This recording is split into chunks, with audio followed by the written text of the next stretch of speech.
Hey guys, Tbull here. Today we're going to be taking a look at the secondary build that I would recommend for the Bismarck if you're going to go full secondary build. We're going to see its performance out on a test battle with the AI, but we're going to get a good look at the secondaries here. We got a new inspiration we're going to take a look at. But in terms of what you want to do for your build, if you're going all in on the secondaries, of course, Porcupine, very important here. Range of secondary guns, 12%. Grouping, 15%, negative 18 on the dispersion. And then slot 4, most people are probably going to stick with the heals, but again, we're going all in on our secondary build, and that means we're using properly meticulous, which reduces the reload time of the second battery and increases the duration of the enhanced secondary targeting consumable that we have there. So that's quite valuable if you're going for it. Here's the new inspiration, Haruna. Increase secondary range by 4%. Now we're going to combine that with here with 13.5 on Von Hipper. And then here we got 12. So we're at about a 30% boost on the range just by these three inspirations or perks working together. And the dispersion, negative 12 combined here with negative 18, negative 30 on that dispersion.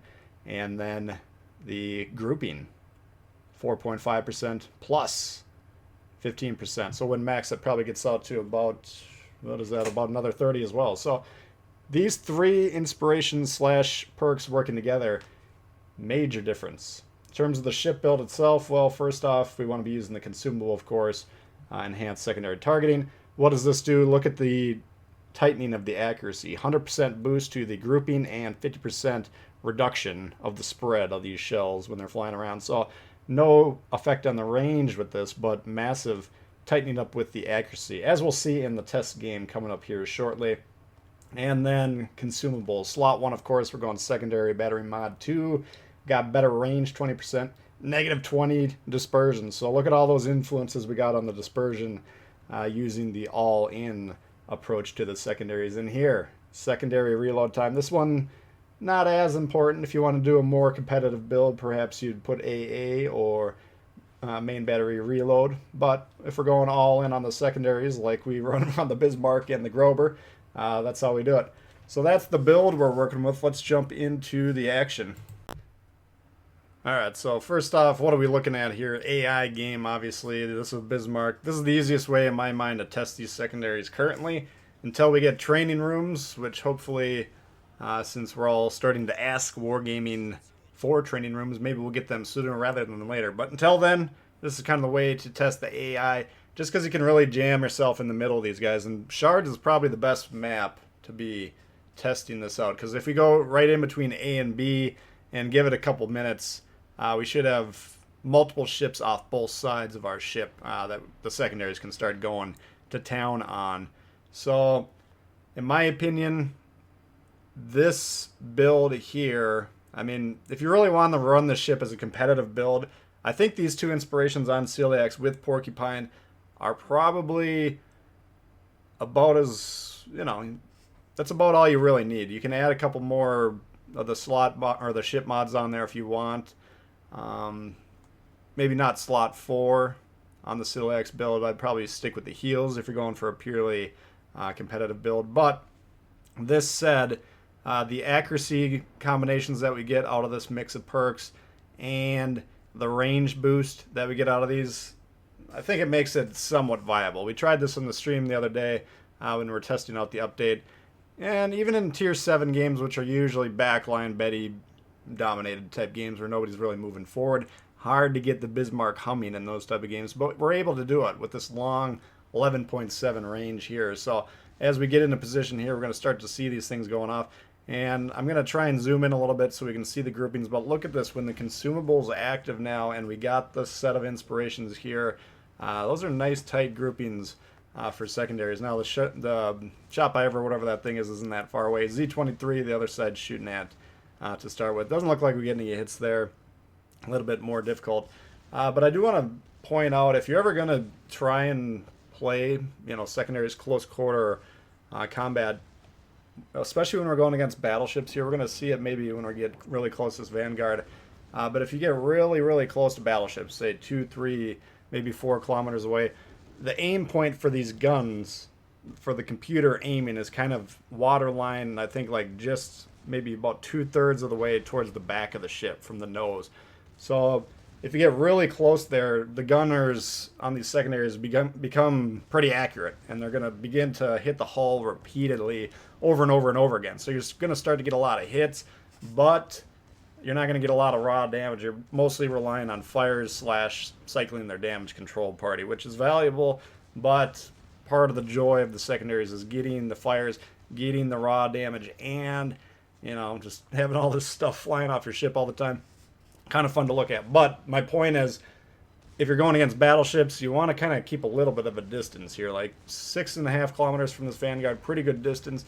Even the Grosser Kurfürst out there, pretty accurate with this build, you know, and we're going to be scoring a lot of hits in the superstructure. We're going to get some raw damage, get some fires, but if these ships get too close, then the effectiveness diminishes. It's the inverse for cruisers. Cruisers are kind of in the middle of that spectrum, and destroyers, danger zone, danger zone, danger zone. You cannot get close to this thing. And that part of the reason I want to do these videos every time the secondary changes on this. Some of you guys aren't going to have the new commander. I understand that, but you need to be aware of what ships are capable of doing out there. And there are going to be people who get this new commander. They're going to pair it with von Hipper, and they're going to have these long-range, pretty accurate secondaries that are going to be raining damage down on you. Now you'll note we're not shooting the main batteries at all. I think we do shoot once here later at a destroyer just because the game, you can see, is getting a little bit tight, and I don't like to take losses on the AI battle record too often. But when we're doing these secondary tests, we're kind of putting our team at a disadvantage. Okay, we're going to get a lot of damage here. We're going to actually have a high impact on this game, but in terms of the guys playing with us, we're not trying to win, and you guys know that watch me play live. Teammates that aren't trying to win are kind of the bane of this game. So at some point we're going to shoot the destroyer just to hopefully make sure that we win the game, but we're having a good high impact. I mean, you can see here we're up to over 300 hits. We're up to about 100,000 damage. Again, this is all secondary damage. Not the easiest to do this type of damage in human v human battles, because usually you're not going to get away with being this close to multiple ships for this length of time. That's why we like to do these tests on AI, and that's why, you know, I hope someday the Bismarck becomes viable in player versus player. But usually when I'm in the mood to do this, we just hop into AI just because Tier 7 games, legendary tier games, a lot of people parked on the moon just watching the game through the binoculars, not really doing much. So anyway, we're going to take a couple shots of this Kagero here. Down goes the Grober. And we're going to be swinging around here, trying to keep these guns on here. But you can see, I think we wind up with about 150k. On this. So that's pretty high for this. I've been doing these tests a lot over the years as the secondaries. The secondaries kind of started off as dogs. You know, they couldn't hit anything. They didn't do much damage.